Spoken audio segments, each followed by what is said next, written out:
Baiklah, saya akan menjelaskan teori kognitif, ekologi, dan etologi.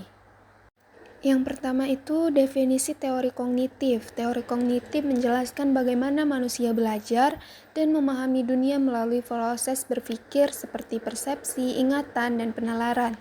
Teori ini menekankan peran aktif individu dalam membangun pengetahuan. Selanjutnya itu teori kognitif menurut ahli. Yang pertama itu ada Jean Piaget. Jean Piaget ini menjelaskan bahwa perkembangan kognitif terjadi melalui tahapan tertentu. Anak secara aktif membangun pengetahuan berdasarkan interaksi dengan lingkungan. Yang kedua itu ada Lev Vygotsky, menekankan peran sosial dan budaya dalam pembelajaran, memperkenalkan konsep Zone of Proximal Development atau ZPD, yaitu potensi belajar anak yang dapat dicapai dengan bantuan orang lain. Kelebihan teori ini yaitu menekankan peran aktif individu dalam belajar. Kekurangannya kurang memperhatikan faktor sosial dan budaya. Selanjutnya itu peranan teori kognitif, menjelaskan bagaimana manusia belajar dan berkembang secara intelektual melalui tahapan berpikir. Contohnya, anak belajar konsep permanensi objek saat bermain petak umpet. Yang kedua ada teori ekologi. Teori ekologi menekankan pengaruh lingkungan dalam pengembangan individu. Perkembangan peserta didik merupakan hasil interaksi antara alam sekitar dan individu itu sendiri.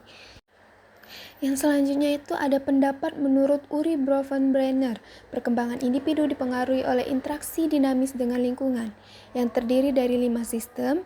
Yang pertama mikrosistem, yaitu lingkungan terdekat.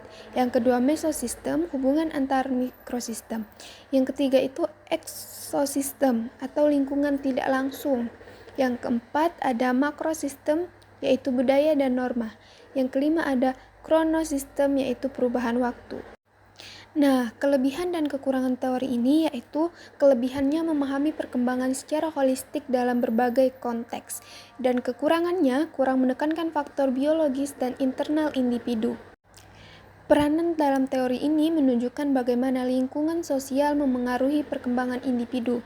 Contoh, anak yang dibesarkan dalam keluarga yang mendukung pendidikan cenderung lebih percaya diri dan sukses di sekolah. Yang ketiga ada teori etologi. Teori etologi menekankan bahwa perilaku manusia dipengaruhi oleh faktor biologis dan evolusi, terutama melalui insting dan keterikatan. Ada 2 pendapat ahli. Yang pertama itu menurut John Bowlby, yaitu ikatan emosional antara anak dan pengasuh bersifat biologis dan penting untuk kelangsungan hidup. Yang kedua ada John H. Crook, yaitu perilaku manusia berkaitan dengan adaptasi, evolusi, dan kebutuhan bertahan hidup. Kelebihan dalam teori ini yaitu mengaitkan perilaku dengan dasar biologis dan evolusi, dan kekurangannya kurang memperhatikan pengaruh sosial dan budaya. Yang selanjutnya itu peranan teori etologi, memahami perkembangan manusia melalui insting dan keterikatan emosional. Contohnya, bayi yang mendapatkan kasih sayang dan respon cepat dari ibunya akan membentuk keterikatan yang kuat dan berpengaruh pada emosinya di masa depan.